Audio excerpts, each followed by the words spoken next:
Cet imam a été arrêté pour apologie du terrorisme. Donc ses fidèles sont fâchés. Ils sont sortis pour aller manifester tranquillement. Un coup, Ibe a dit paix. D'ailleurs, tu sais courir. D'ailleurs, tu sais courir. D'ailleurs, tu sais mettre vitesse. Tu connais ton mouvement. D'ailleurs, ça dit que même c'est un petit frère quoi. Capitaine! Fort! Ce matin, le SU-27 a fait plusieurs bombardements au niveau de Kidal. Non, le gouvernorat où était devenu le fief des terreaux a été détruit. La maison de Luxembourg a été détruite.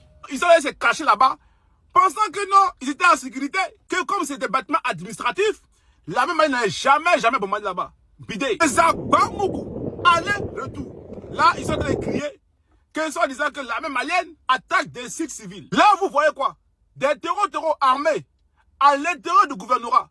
Et c'est eux qui se plaignent aujourd'hui que soi-disant, la même malienne attaque des sites où il y a des civils. Ça, c'est des civils.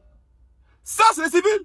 En tout cas, Tabaski là, on va faire ça Kidal. Le capitaine Ibrahim Traoré était strict sur la ligne directive de l'AES. Que l'AES ne va plus jamais revenir dans CEDEAO. Qu'il ne faut pas jouer avec la sécurité de l'AES.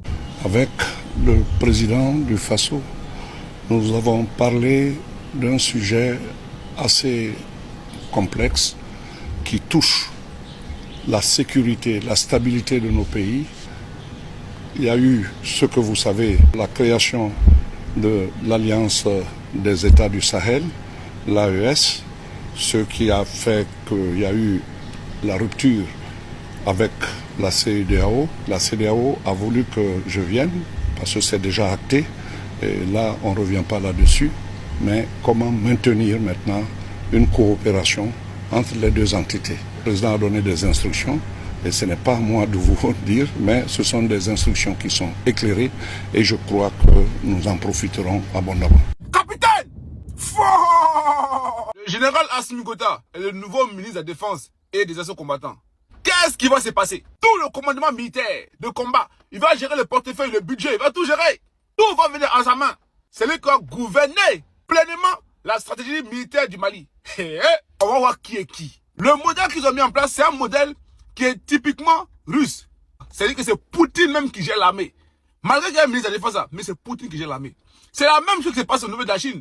C'est Xi Jinping qui s'occupe, qui gère l'armée. C'est le même modèle qui se passe au niveau de la Corée du Nord. Vous avez Xi Jinping, boum, boum, boum. C'est lui qui contrôle, qui coordonne, qui fait tout. Donc maintenant là, le général Assimi Goïta va faire la même chose. Non, ils ont réveillé le guerrier, le lion fani, le lion du Sahel, l'homme fort. Vous n'allez pas croire. Ils ont envoyé 12 bataillons pour attaquer le Mali le 25 avril. Malgré cela, ils ont échoué. Mais maintenant, imaginez-vous, c'est qui va se passer maintenant.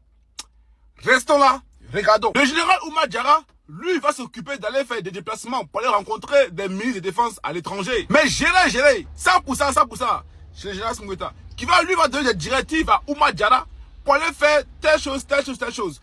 Un exemple, le ministre de la Défense doit aller rencontrer ses homologues, mais ses partenaires russes à l'étranger. Le général Assimi Goïta ne partira pas. Il va envoyer Oumar Diarra. Parce qu'il doit aller signer des partenariats avec d'autres personnes, c'est Oumar Diarra qui a parti.